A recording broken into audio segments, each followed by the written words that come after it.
Joining us now to discuss the situation in Ferguson, Michael Dozier, who's the spokesperson for the TeaParty.org. Michael, we thank you very much for your time.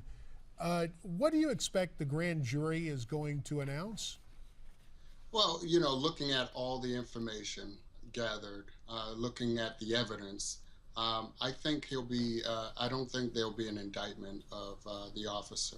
Uh, Everything that he said and the coroner's exam both point to the fact that uh, Michael Brown did attack him, and his hands were not up, as the crowd said.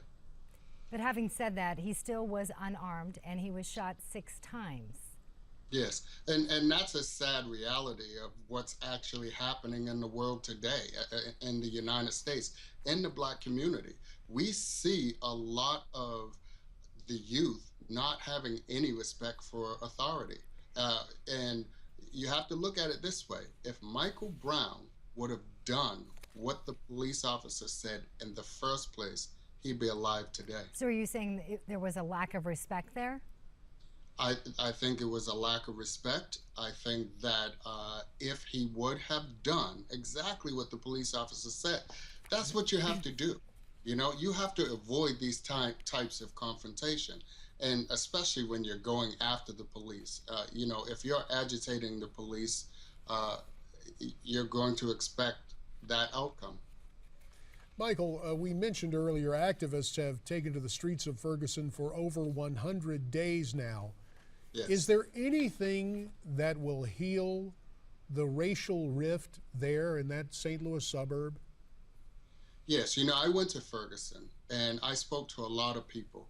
And a lot of the people who are in the rioting and who came into the city, they weren't from Ferguson. And they were outside agitators that came in. They're back, and you'll see the Al Sharptons, the Jesse Jacksons come back if they don't get the results that they're looking for. The only way that this is going to help is if they ask for peace. If they say, the courts have made their decision and that's it. They have to ask for peace. They have to let the courts do their job, and once it's done, it's over. So do you think that's what will happen? Do you think we'll see peace even if the grand jury doesn't indict that officer? Not at all. Unfortunately, I think the riots will start again. I think the outside agitators will come back and cause a lot of problems.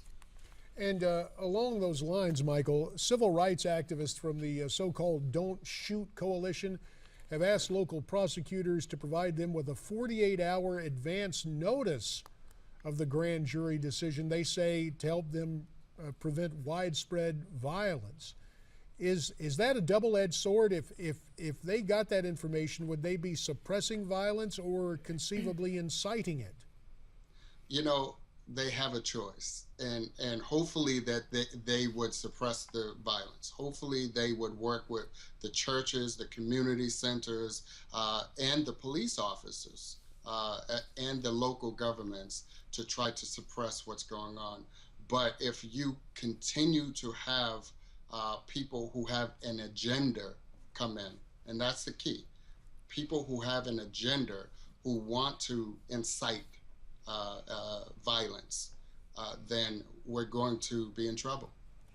Well, you mentioned the Reverend Al Sharpton. There's also been other organizations. You mentioned some outside organizations coming in. Is there a divide between some of these organizations? We're hearing about Hands Up United, Missourians Organizing for Reform and Empowerment. Several groups are involved in this, and they all have their different ways of having to handle the situation. Is there a divide there between the young and the old?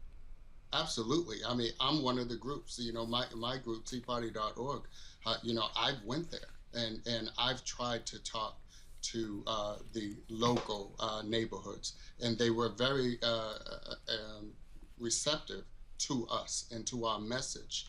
And the message is, let the police do their job. But there's something very important that you have to take into account.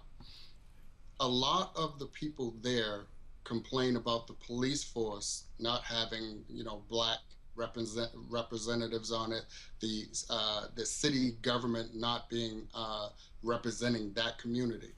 But they don't run for office. They don't apply for jobs in the police with the police force. They don't vote. And this is what they have to change. The only way you're going to change anything is by doing something. They need to go vote. They need to apply themselves to the city government, and they need to go on the police force. And that's how they're going to change things. That's the message that we're bringing into them. Education, educating the community on what is right and what is wrong. Their community has to look at themselves and say, enough is enough. 30 seconds remain. Michael Dozier, do you plan to revisit Ferguson, Missouri anytime soon?